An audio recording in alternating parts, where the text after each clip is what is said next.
The Persephone Foundation. Timeline Archives. Timeline designation Sigma Nu-015. Codenamed Arctica.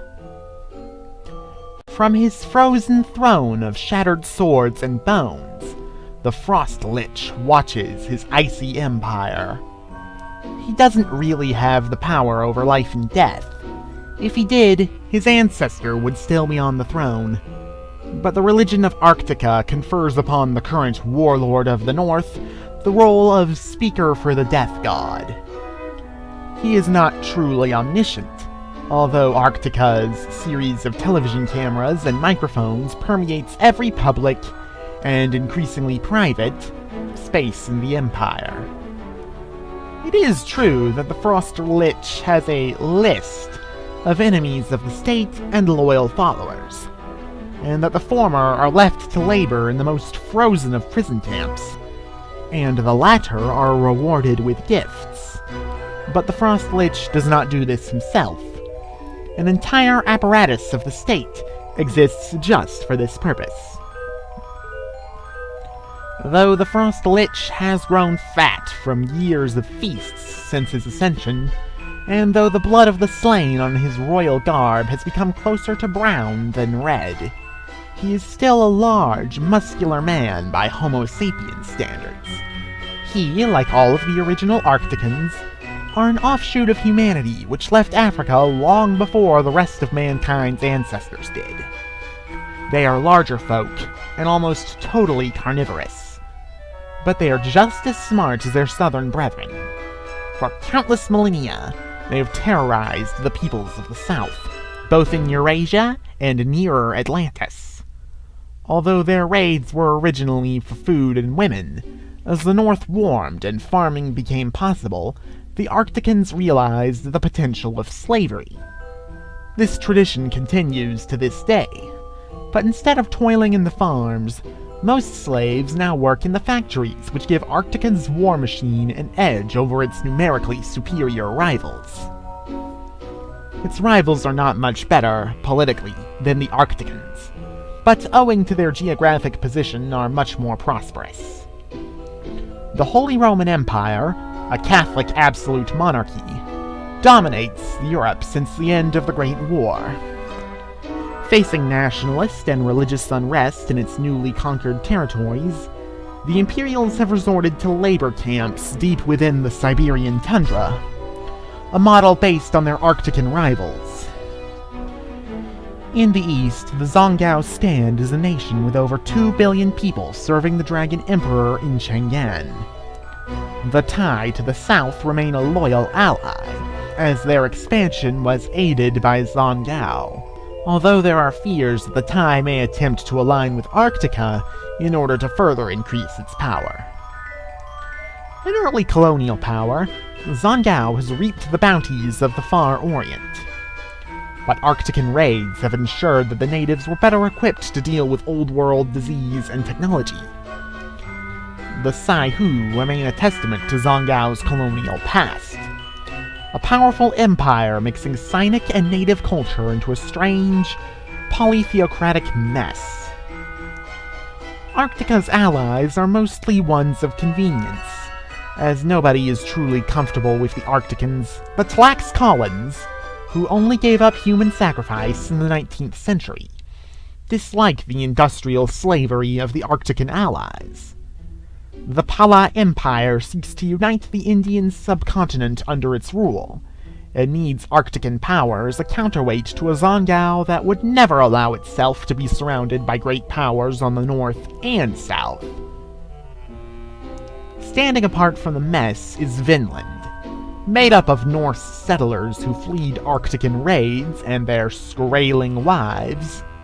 The Venorians despise the Arcticans, but fear them enough so that they are forced to stay out of the Frankfurt-Chang'an axis.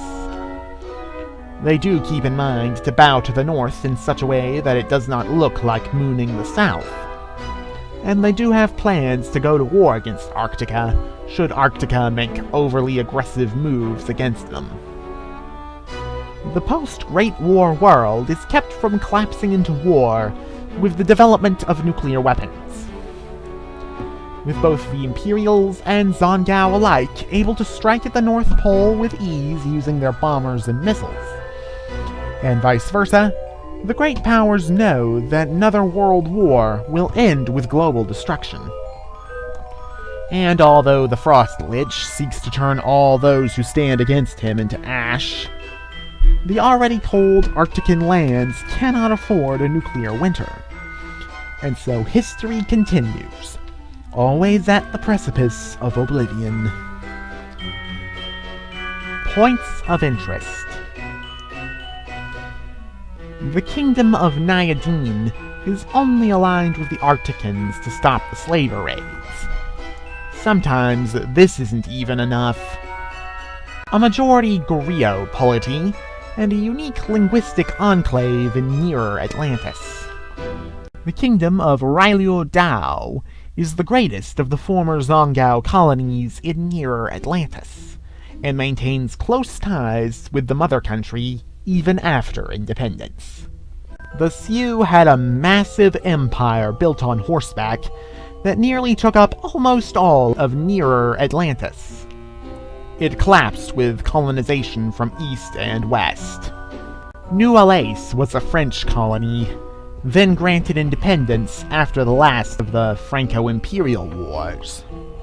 The Zhentzuntzan resisted Zongao colonization efforts, and they became bitter enemies. With the rise of Tlaxcala, the two have buried the hatchet.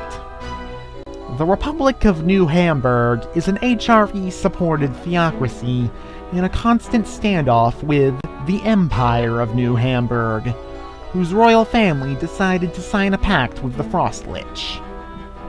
Nova Scotia, the only English colony in further Atlantis, remains neutral and focused on its internal economic development. The Arcticans spun off their occupation zone into the Kingdom of Scotland, suffering from religiously motivated and we don't want to be slaves in the Frost Lich's factories motivated rebellion. The Imperials restored the Carolingian throne and executed the entire Republican government and their families. The French military remains neutered, although growing tension with Arctica could loosen restraints. Iberia became part of the Empire in the 1500s, when the Holy Roman Emperor inherited the Castilian throne.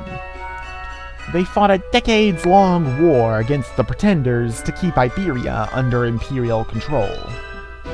The Kingdom of Scandinavia always fears the northern invasion, keeping them within the Holy Order, even though their population is almost all Protestant.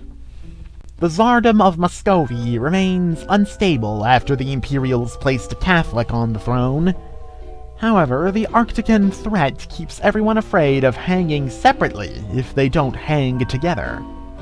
The Neo-Zoroastrian movement has turned violent, and the world powers are looking at Persia with renewed interest. The Caliphate is happy that the Imperials brought down the House of Osman, and is even happier to sell them oil. An Islamic theocracy under an Egyptian shepherd claiming to be the Mahdi, Frankfurt is keeping tabs on the guy to make sure he's an Arctican agent. Ethiopia is suffering from religious strife between its Christian and Muslim populations. The Imperials are backing the Christian monarchy in a growing brushfire war. The Congo Empire is happy to receive Arctican arms in exchange for minerals, precious stones, and the enslaved children of unfortunate villagers. Although flooded with Zongao settlers, they remain a minority. But they have enough living there to stay within the realm. The Yamato shogunates constantly bicker with one another, just like Chang'an wants. Fortunately, the Antarctic lands were populated with mild-mannered primitives, made killing a third of them much easier for the colonial powers. This has been a Persephone Foundation timeline reading. Thank you for listening.